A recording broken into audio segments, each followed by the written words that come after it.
That looks to be a sperm whale. I think I saw this bull from the sub. I wonder how far he's traveled. Once we have a reliable ID on him, I'll see if anyone has tracked him before. Nice.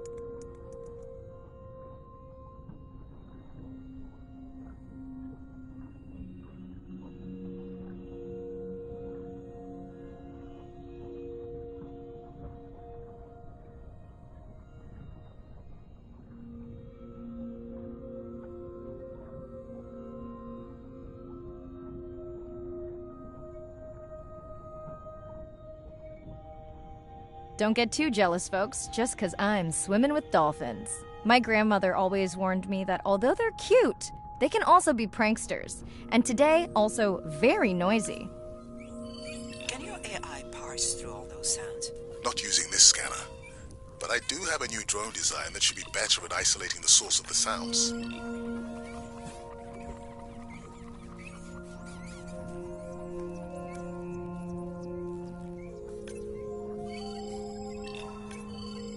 Done. And maybe next time I can weigh in before on the number that we need to scan? As I mentioned, the confidence model is complex. You just want to find the whales. Guilty. Hey, Mirai, I'm seeing alerts on the South Buoy if you want to pull them down. Okay, let's see what mysteries this buoy unlocks.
What does that sound?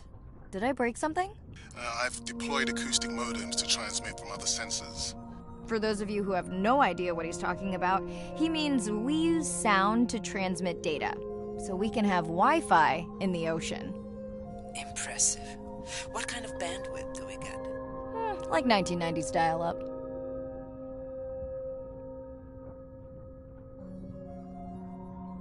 Fun alert. Looks like some young dolphins are having a play date.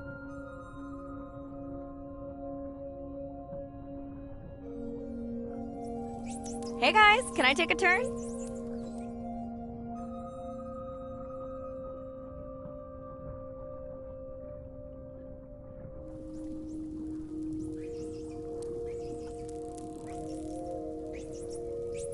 Well, you don't see that every day. At least I don't. Frankly, neither do I.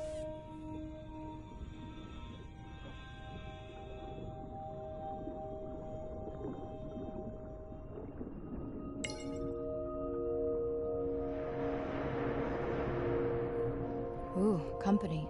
Unbelievable. That sounds too close to be outside the research zone. One of the waypoints went down. Do you think that's related? Yeah, probably.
Red light must mean a serious alert. Yeah, dead battery.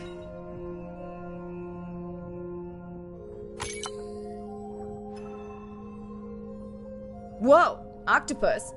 I think it went in that cave. I'd like to go in that cave. Let's be real. There's no way I'm not squeezing through here to follow that octopus. We'll definitely want to practice diver rescue at some point. Well, maybe. Mirai, please be careful.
Hey there! Sorry to spoil your hiding place.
biochemical emittance triggered this whole area?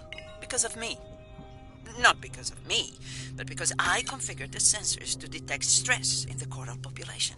Okay, let's find out what's causing that stress.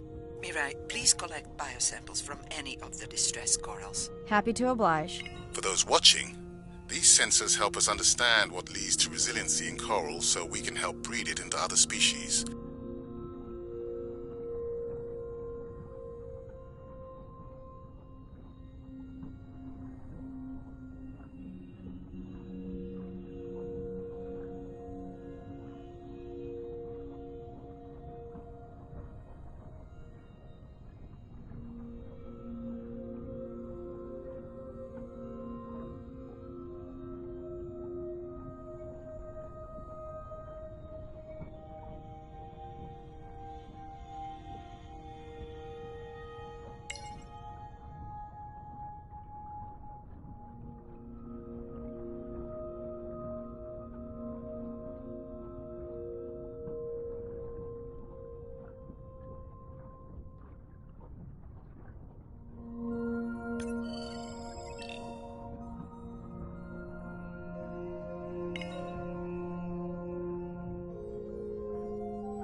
Done.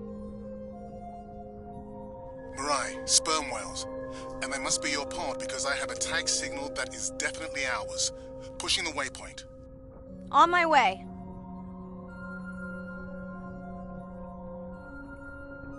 I'm hoping to reconnect with the sperm whale family, whom I have been tracking for years. I'm excited to check in on our mother-to-be.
Mirai clearly has a fondness for these creatures.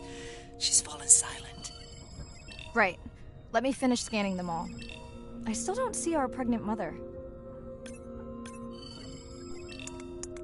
Done. Good. Everything all right? I am now. Look. Our mommy whale has delivered. Everyone say hi to her beautiful 1-ton baby girl. Is she okay? Right. Shh. She's nursing. I just wish all of you could be here for 1 second. Amazing. That is the end of our stream. Like, share, comment. Remember, we need you. All of us down here.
family used to go to the beach every summer. For me, that was my favorite thing to do all year long, hearing the seagulls.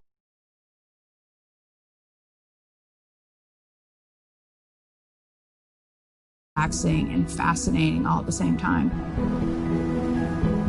The physicality of the ocean is one of the things that, as a kid, attracted me the most.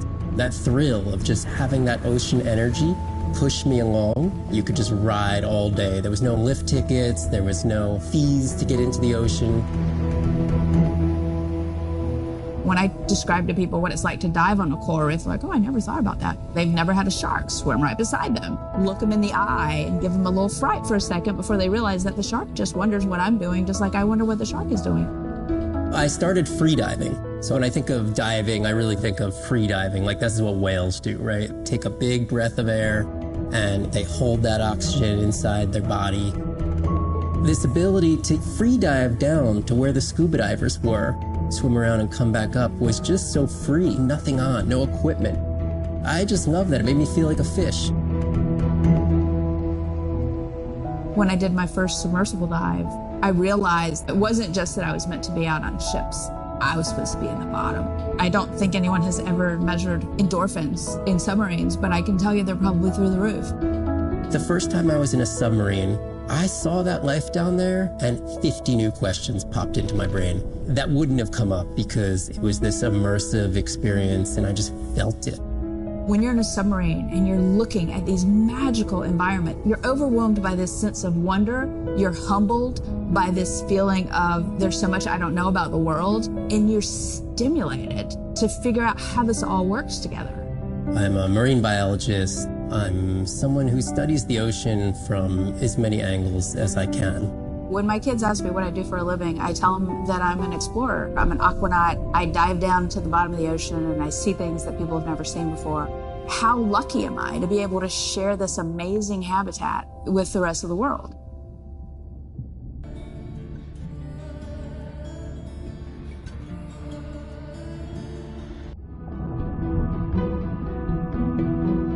As a child, I had no idea how important the ocean is. That the great majority of life on Earth is in the sea.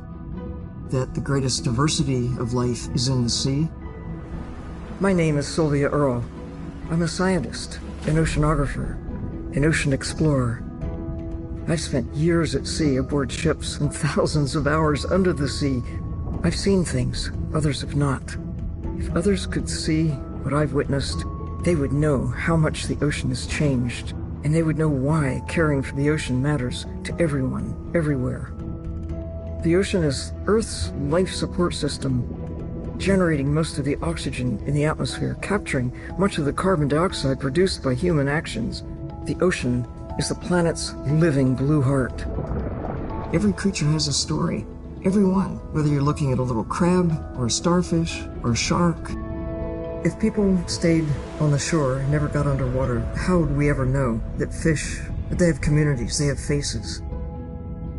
Their importance as fellow citizens, as cultures, as amazing creatures that we can learn from. There's a lot of water we now know elsewhere in the solar system and elsewhere in space. But to have a liquid ocean with frozen polar areas, it's taken 4.5 billion years to shape the world in a way that is favorable to humankind. It's taken us about 4.5 decades to significantly unravel systems. No ocean, no life. No ocean, no us.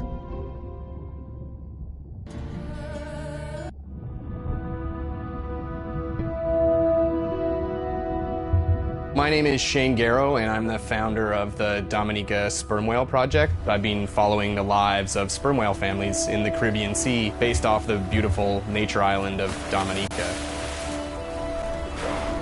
I've had the sort of greatest honor to spend thousands of hours in the company of the sperm whale families. And over the last 15 years, we've come to know 30 different families. We know about 10 of those personally. My research focuses mostly on the connection between these families' lives and what they say to each other, and how they succeed in the ocean by living in these small families. They live these rich and complex lives in part of the ocean that we find difficult to even explore. Sperm whale society is matrilineal, meaning it's grandmothers and daughters that will live together for life. The young males live in the family until they're about teenagers, and then they go on this sort of open ocean wander for about 15 to 20 years before they are breeding age. But females will stay together for life. They communally raise and defend their babies, and they live in this sort of community of neighboring families just like we do.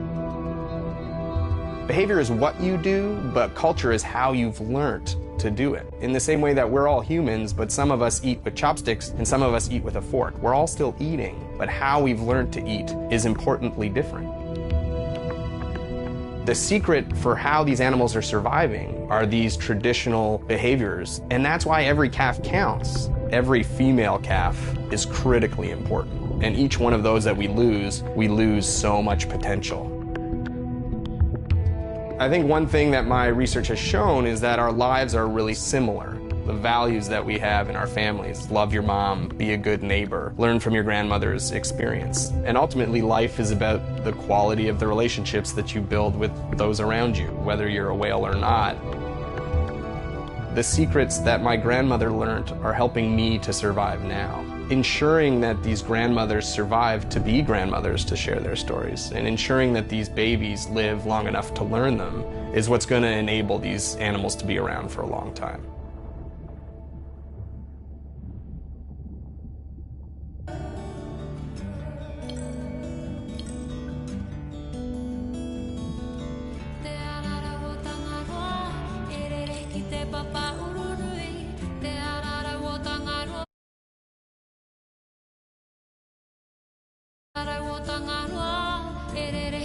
Papa